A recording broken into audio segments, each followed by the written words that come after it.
More self-sufficient than they are. You don't. Motherfucker get bit by bees, and then he be scared of bees. But you can't run around telling everybody bees sting, because then all the bees gonna start chasing your ass.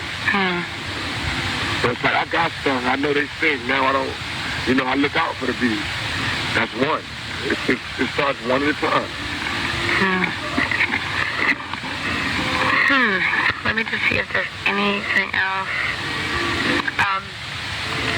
Well, just in terms, I kind of asked something like this before, but just in terms of like all the negative press and everything, like do you have a goal to kind of like get rid of that and go on?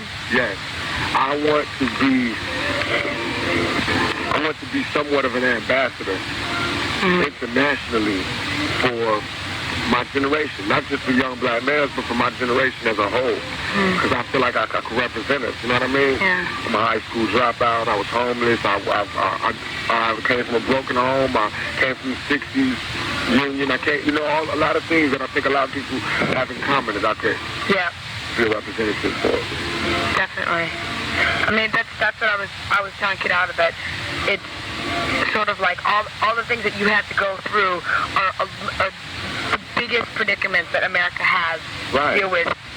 Like the smart young black male who has total missed opportunity, and no outlet for anything that they would want to do. Yeah. I mean, do you like want to start programs or? I want to start so many programs. Yeah. We got one called A Place Called Home, and that's just giving a place called home, giving us somewhere for kids to call home, at-risk youth in South Central. So that's one thing. Then I want to do a youth program where we have like athletic leagues that the celebrities sponsor and they coach.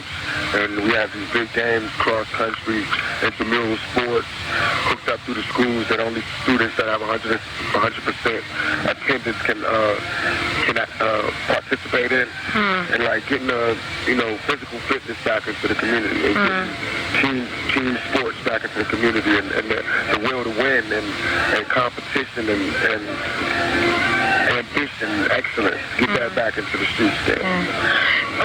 Just to answer the more personal questions, I know you constantly say that you feel like you're struggling with two different parts of yourself. Yeah. And I was wondering if you feel like there's a part of yourself, like in terms of violent reactions or anything that you might have that's hard to control, that you're trying to like push down and suppress, because there is anger there, and that's your way of letting it out. Not pushing them down, more like quieting them down, because there's the person who's been hurt and doesn't want to change, and there's the person who, because of me not being hurt anymore, that wants to change. You know what I mean? Yeah. It's the side of me that's all scarred up, that's mad, it's like, fuck it, I don't care how much money y'all give me, I'm still pissed off. Yeah. And then there's the side of me that's like, I'm so happy for all the change in my life that now I want to do something for other people. So those two people fight. It's hope and despair. They both fight. It's not like I'm just evil on one side and good on one side. It's just one side truly thinks that the world doesn't give a fuck. Right. And one side is just so blind to the world not giving a fuck that it just does all of this good shit. Wow. So they both help and hurt each other. That's really interesting.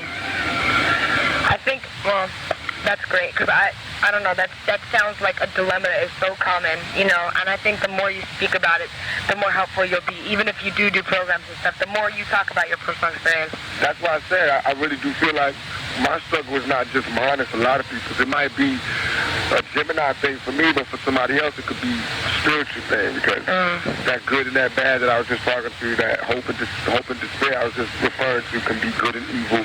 It could be God and the devil. It could be heaven and hell. It could be your good conscience and your bad conscience, but it lies within everybody. What do you think? Your mother, your father, whatever. Do you think that, like, in general, do you think we're good at heart? Do you think we're like pure people by nature? Do you think we're cynical by nature? I think we are cynical by nature. I think we were good at heart, our parents. But as a generation goes on, we become more and more. But what about as people, like fundamentally, if all the shit was stripped away and everything in the world, every like modification, anything that's manifest, what if it was... People are different. We are not one being. So on the one hand, some of us are good people, and some of us are naturally not. But you strive for a pure heart. Yeah. Right? Yeah. So you obviously think you're capable of it. I mean, if you want it, you know. I think I'm good at heart. I think I have a pure heart. You think some people are actually evil by nature? Huh? You think some people are evil by nature? Yeah. But the thing is, what you don't think that it might just be like with you, you know how you struggle with the evil and the good inside you, you don't think that it could just be that?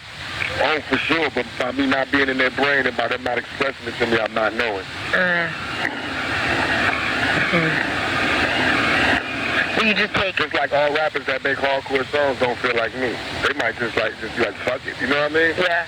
This is how I feel. This is how I came up with the music.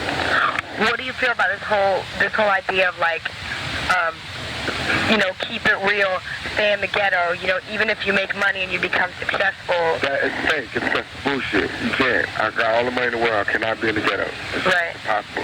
I can only try to help. I can only try to build a bridge to get my homeboys where I'm at. But I can't kick it there. That was part of my problem before. Yeah. Trying to keep it real and keep it in the ghetto. But do you think that affects your music? Huh? Do you think that affects your music if you move? I believe that the ghetto will always be in me. I don't think street credibility could be sold or bargained. Right. You have it or you don't. But at the same time, you don't want to like completely sell out, right, and just go like move to a house in Beverly Hills and wear suits every day, right, and not like ever drink a 40 or something. I don't want to drink. I don't drink 40s. Like all my homeboys, they be like, yo, let's go back and drink 40s. I don't drink 40s because I feel like why make it out of there to go back? You know what I mean? I don't feel like that's keeping it real. I feel like that's being phony. That's like laughing in the face of the people who gotta drink 40s. They don't want to drink 40s. That came from them only having $3, motherfucker. You know what I mean? Yeah. Like, that didn't come from the taste, you know? It's just, niggas just have a good way of making it look like things that they don't want to do, they make it look like they want it to do. It's like a taste, like they have a certain type of, You know how Pee Wee Herman in his movie fell? He's like, I meant to do that. That's how niggas do. Yeah. You know, I meant to drink the cheap alcohol. It tastes better. Right. You know what I mean? But do you think that it's kind of confusing, the fact that, like, you know, Snoop and all these people still rap, and it looks like, you know, they do their videos in the ghetto, and the people in their videos are in the ghetto. You know, kids are like, oh, you know, Snoop lives in the ghetto, but he lives in Tarzana. So, you know, do you think that's like, do you think that's destructive for kids to see that and be like, okay, that's what it's about, you know? No, because Snoop is selling himself to be a hero to his people. That's what we can't forget. Yeah. Is we can't act like it's so dirty here that you can't go out of here. Right. But we got to make sure we tell them to go out of here. I'm about to set now. I got to go. Okay? Okay. So, is that enough? Yes, thank you so much. Don't worry about it. Thank you so much for your time. Don't worry about it. Okay. Bye-bye. Bye.